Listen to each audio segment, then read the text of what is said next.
Now that we got that out of the way. Ooh, that was bad. Oops. Think you look good? I felt like better than I did. I wouldn't say good.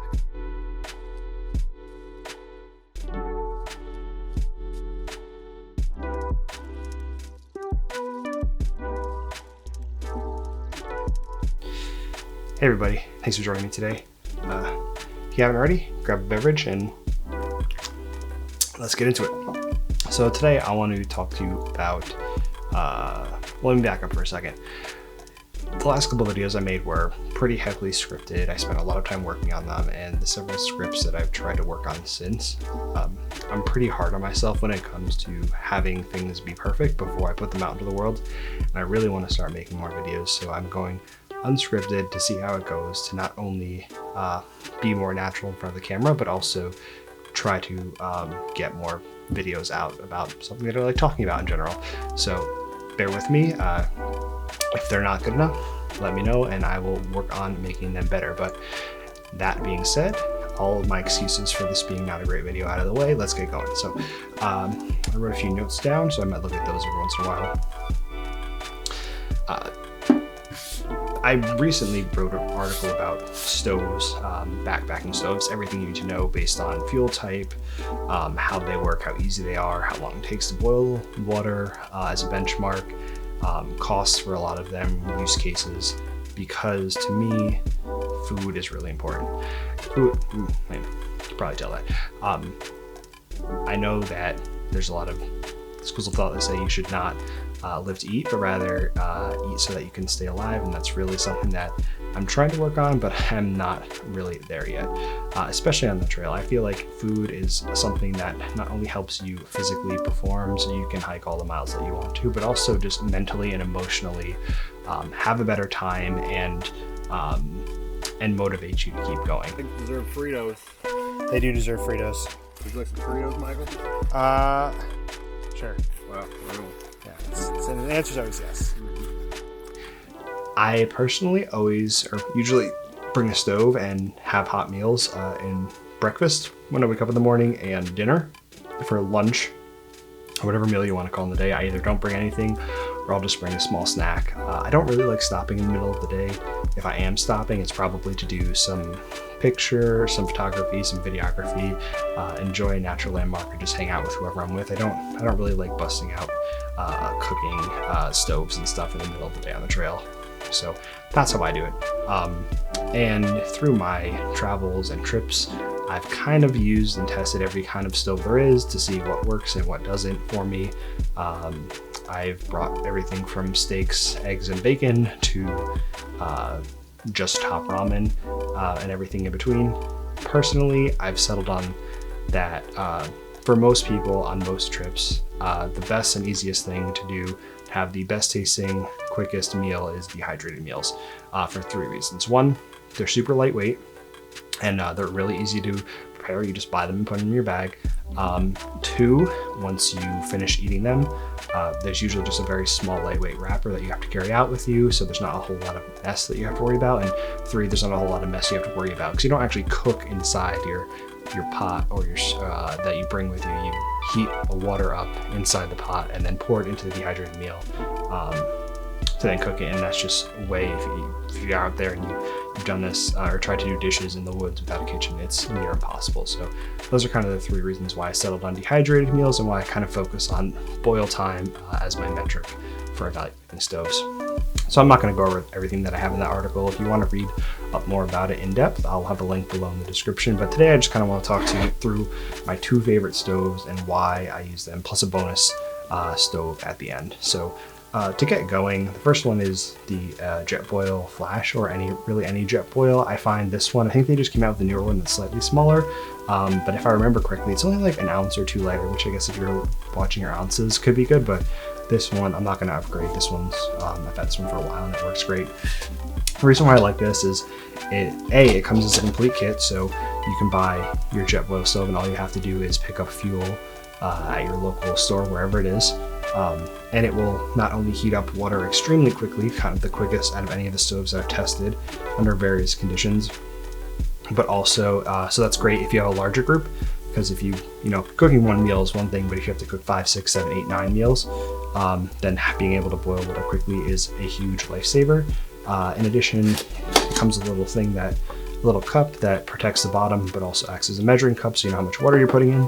The biggest feature of the jet boils are these baffles that come in the bottom of the pot that are welded to the bottom of it, that are more efficiently transfer the heat from the burner to the pot. So not only does it boil faster, but you will use less gas, and you can get away with smaller canisters. It also comes with a lid, a little pot stand that goes on the burner if you're not going to use the integrated pot, which I never have, so I don't usually bring that.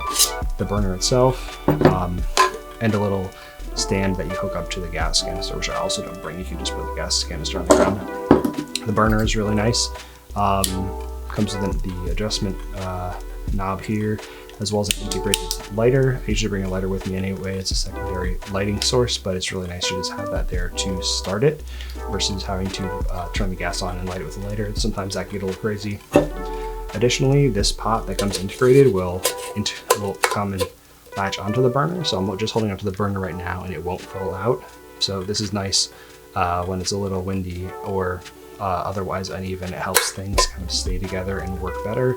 Half the time, honestly, I'll just attach it like this, and once it's done boiling, I'll just pick the whole thing up, turn it off, pick the whole thing up, burner gas and all, and just pour it in my dehydrated meal, and it works fine that way. It's not the lightest stove in the world, but it's also not the heaviest.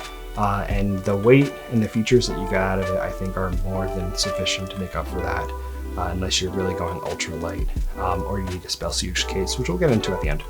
But this really is, if you had to buy one stove, this is the one I would get, or a version of this. I think MSR and a couple other companies have versions of these kind of all-in-one baffles at the bottom stove kits, but this is the one I have, and I really like it on, especially if I'm in a group of more than one person. Because usually we have shared gear, so I'll carry this, somebody else will carry a water filter, and it nets out to be the same weight as carrying a lighter setup. So put that guy to the side for a sec. The next setup that I really like is it's pretty significantly lighter. I think it's from the data, it's like 20 to 30% lighter than that setup, but it's the MSR Pocket Rocket 2.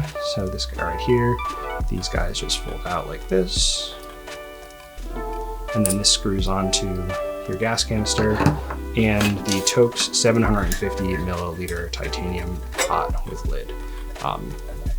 So this guy, you can fit a small gas canister inside here along with the stove and put it in the little stuff sack and save several ounces over the jet boil if you are going super ultra light in the summer or by yourself. Personally, this is my second favorite setup, only because the jet boil is just so easy to use and more versatile than this. And if you can only buy one stove, I would buy that one. But if you plan on doing more solo things, or you really are weight conscious, this has most of the benefits of the gas stove of the jet boil, with the added benefit of being more lightweight. It does take slightly longer to boil just because it's not as efficient in heat transfer without that baffle system in there, but honestly, it's close enough that it is my second favorite option, especially when I'm going solo. So the third one here, which I'm stupid enough and I put away so I don't have it to show in front of you, but I'll throw in a clip of me when I was doing my benchmark testing with it, is the MSR Whisper Light. So I bring this up because these stoves are really great in 3-season or even winter camping if you're not going super up north. But if you are doing real mountaineering, or real mountaineering as in ice climbing, below zero temperatures for most of the day and definitely overnight, then high winds, things like that. I did take the jet boil to a couple of these wintering trips, and the nature of the canister stoves is that like gasoline, you're not actually burning the liquid, you're burning the vapors, and when it gets really cold, those gas canisters don't vaporize as much. So there are some workarounds. You can get inversion kits for things like for different types of stoves, where you can use those canisters upside down so the liquid pours through and it mixes better and it works better. Or you can get a stove like the Whisper Light, which has a manual pump to pressurize the alcohol in there to whatever pressure it needs to be based on the weather conditions, so that there's always enough pressure going through the system to move the fuel through it. as well as the way the burner works is a much more robust design, especially when used with the windscreen to be able to cook in colder temperatures. So that's really the only reason I would ever buy or ever use like something like a self-pressurizing or pump alcohol stove like that, is if you're doing some real mountaineering in very cold temperatures and high winds, and you need it to work. These canister stoves, while most claim the fuels are 4-season, once it starts getting down like below 0 degrees Fahrenheit and some wind, they're really not that good. So definitely go with a better stove in those occasions. But that's kind of my thoughts on stoves. Food is super important to me. I really like Packet Gourmet as a food provider. They have been, it's basically 90% of the simplicity of like a Mountain House, where it's just straight rip, pull out the desk and pack it and heat it and pour in the hot water. There's usually a few other steps involved, but the level of food quality, in my opinion, is much greater. So especially if you're on a multi-day trip, I highly recommend the Mountain House. Is also great. There's a bunch of providers out there, but definitely recommend the dehydrated meals, gas canister stove unless you're in really, really cold temperatures, and one of these two. If you can only have one, definitely go with some sort of jet boil or equivalent. So I don't know, guys, what do you think? Do you have a preferred stove that's not one of these? Let me know why. I feel like I've tested a lot of them. Like I've tested the Esbits. While they're good, I don't like the solid fuels because it's harder to store them once you've used them, and I feel like I always bring too much.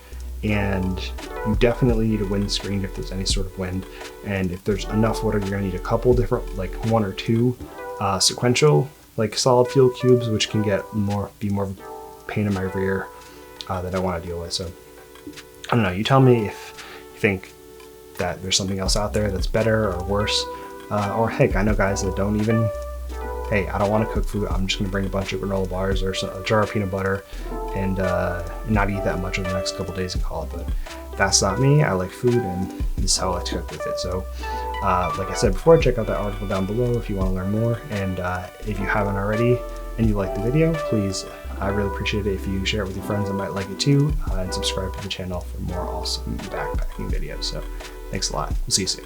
Bye.